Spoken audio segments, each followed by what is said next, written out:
Hi there, and welcome to SecondsOut FLEXpectations. I'm Danny Flexen. We do our preview show every week, Thursday, 4:30 PM.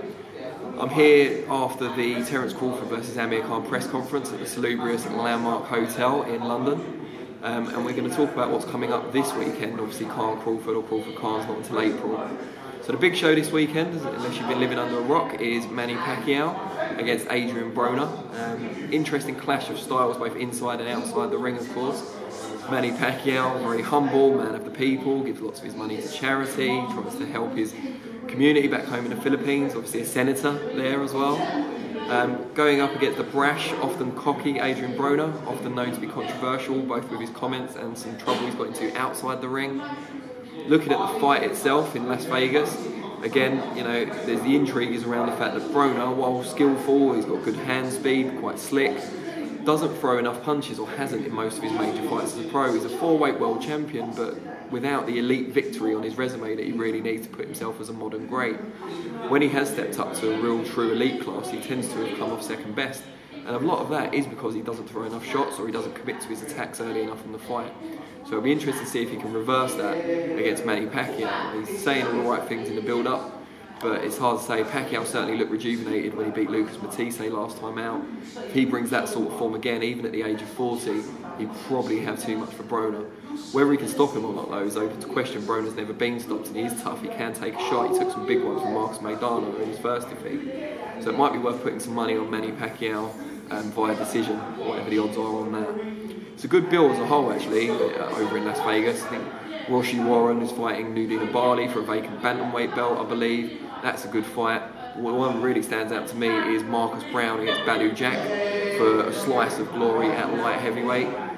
Brown, this is his biggest test by far. He's a very exciting talent. Badu Jack, obviously more economical and efficient, workmanlike, but always seems to get the job done. He's had a couple of draws, but very impressive fighter, a very underrated fighter, still part of Floyd Mayweather's team, of course. So that's a really, really great fight in support of the big one, Pacquiao against Broner.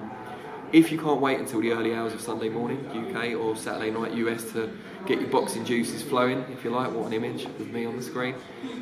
What you can do is, there's two big shows in the US on Friday night, tomorrow night. So one of them is the DAZN show, which will be available in the UK on Sky Sports, of course.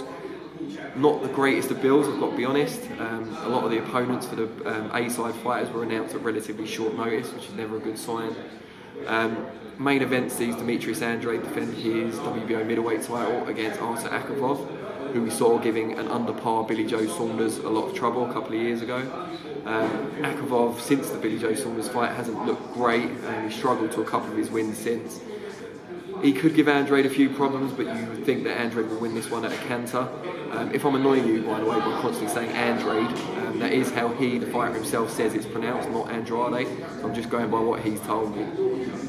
Elsewhere on the bill, Jarrell Miller's going to be fighting, although as I record this vlog, we still haven't heard who his opponent's going to be, which underlines my point from earlier. Jorge Linares is fighting Pablo Cesar Cano, who is still fighting.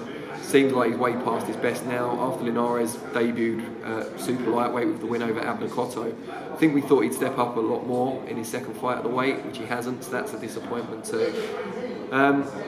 Not the best of cards, but if you've already got Sky Sports, you might as well set your record. Well, I wouldn't stay up for it necessarily, you might as well watch it. What I would say though, that one's at MSG, but in upstate New York, in Verona, Bob Arum Top Rank are putting on a show with a main event that I think is really intriguing. It's on ESPN Plus. I don't know if it's available over here on Box Nation or not. It's worth looking into. Maybe I should have done that, done my research before I've done this, but something you can look at quite easily. The main event sees Bryant Jennings, who's on a run of victory since losing to Luis Ortiz, against gradually improving opposition as well. You know, he's still a tricky, talented heavyweight, Bryant Jennings. He's fighting the unbeaten Oscar Rivas, who's the NABF champion, Canada-based Colombian, dangerous fighter, good puncher. That's a really intriguing 50-50 fight in the main event. And you also get to see the 10th pro fight for fast rising prospect Shakur Stevenson, who we're all quite excited about. So I definitely, if you're going to only watch one of the two US shows, that's the one I'd watch, even though there's only one opponent been announced for that. Well, ironic, huh? Lots of opponents announced for the other show, but at late notice and disappointing opponents in the main. But we'd like to know what fights you're looking forward to this weekend. How do you see Pacquiao Broner going? How do you see Brown Jack going? Because that's a great fight. and why. So give us your comments below.